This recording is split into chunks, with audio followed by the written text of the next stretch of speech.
So Dublin, Virginia is where the Volvo factory is located. That's where we're going. Have you been to the factory before, been inside it? I have been up to the Customer Experience Center, and we did do the factory tour. I've never met Joel Morrow before. Who is Joel? Well, I've been driving for 33 years. I spent some time, putting around the farm, putting around the shop in trucks, moving trailers when I was younger. I've run right around 4.5 million miles, give or take. You focus specification-wise on having a truck that can be used in various ways, in various applications, instead of having an application specific. You come to a one-size-fits-all. Yep. And is that because Polgar has a lot of different applications? Well, all trucking companies typically have different applications within their business. I mean, even the single truck operator is not always on a 4-lane highway at 75 mile an hour. Sometimes they're running into town. Sometimes they're on a 2-lane highway with 80,000 pounds. Sometimes they're empty, just really moving it down the interstate. So I look at these as all maybe subsets of a duty cycle.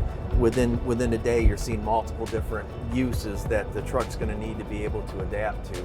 And I think what we're doing today with the deep reduction transmission, with overdrive, with the turbo compounded engine that runs really good at low RPM, with some of the shift logics we're working on, we are able to adapt to every single miniature duty cycle we see throughout the day in order to maintain efficiency at a very, very high level, regardless of what we're doing. There's really nothing in your typical duty cycle that this truck's going to run up against that it will not excel at, and that's kind of unique. Generally, it's always a balance and trade-off with traditional gearing or with direct drive gearing, and with the super downsped overdrive concept, we can do it all. Okay. I hear there's a little bit of an epic story behind this. So how did you kind of get connected with Volvo? How did that relationship start? Oh, I wanted to build a pusher lift axle truck several years ago. I'd done some research, and I was watching what was going on over in Europe, and of course they have higher fuel prices, so efficiency over there at the time was even more important than it was over here. So I really wanted to do this, and just kind of on a whim, I rolled into a Volvo dealer. I walked in and talked to a sales guy, and the salesperson said, "I know somebody you need to talk to." And he picked up the phone and he dialed a number and he handed me the phone. He said, "Talk to this guy." We talked for about 3 minutes, and he said, "I'll be on a plane up to see you tomorrow." I said, "Okay." So Wow. rest kind of history after that. And so when you switched to the TC engine, what type of fuel efficiency improvement did you see? 13 liter to 13 liter was pretty dramatic, coming from the VG to the TC. We're looking at 3/4 of a mile a gallon in most instances.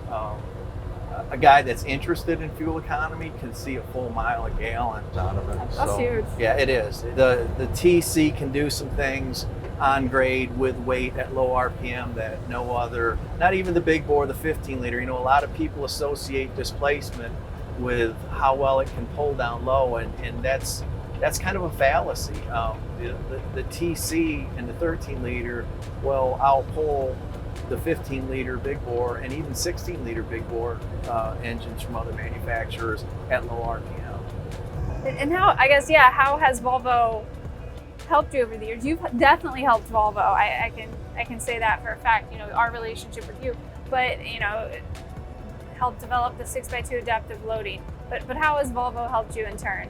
Well, we do a lot of test work together, and some of the concepts that we try are pre-production stuff, and I mean there's just no way that I could do that on my own. So when I do get some of these ideas that are way out there, they're willing to listen, and that's unique, because like I said, I approached some other OEMs with this stuff years ago, and they just kind of giggle at you, like, "Oh, get out of my face, what do you know?"